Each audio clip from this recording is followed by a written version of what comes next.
जय शरीर रति राम सो सोई याद रही सुजान। रुद्र देह तजनी है बस शंकर भय हनुमान। जान राम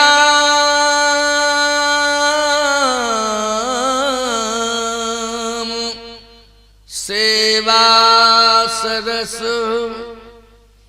समझ कीन अनुमान। पुरखाते लड़का भये ओ हरते भय हनुमान। हर मानी भगवान शंकर ही 11वें रुद्र में हनुमान बन गए। भगवान शंकर ये चाहते हैं कि मुझे डायरेक्ट सेवा का अवसर कैसे मिले।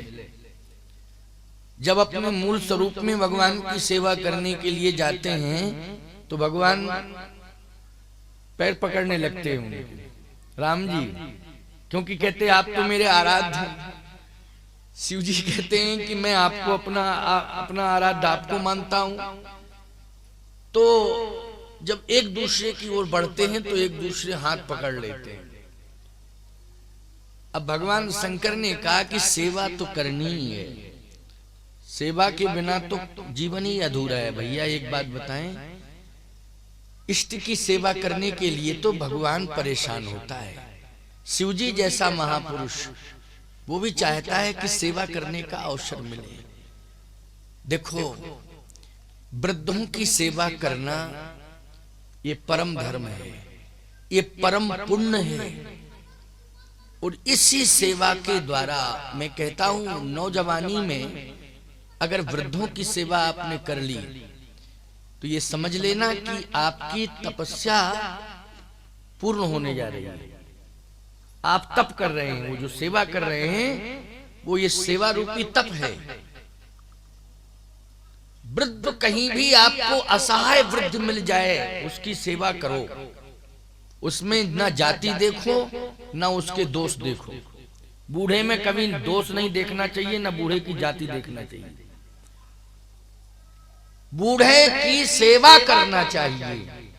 बस तुम्हारी समझ में आ जाए कि इस वृद्ध को इस सेवा की जरूरत है तो उसकी सेवा करने में तुम लग जाओ। बस न उसमें तुम दोष देखो, न उसके स्वभाव को देखो कि स्वभाव में कभी कभी ऐसा होता है ना, जो स्वभाव होता है ना वो थोड़ा सा चिड़चिड़ाने का, तेज स्वभाव। लोग कहते साहब तेज स्वभाव है हम जा नहीं सकते। नहीं, ये सोचो ही नहीं।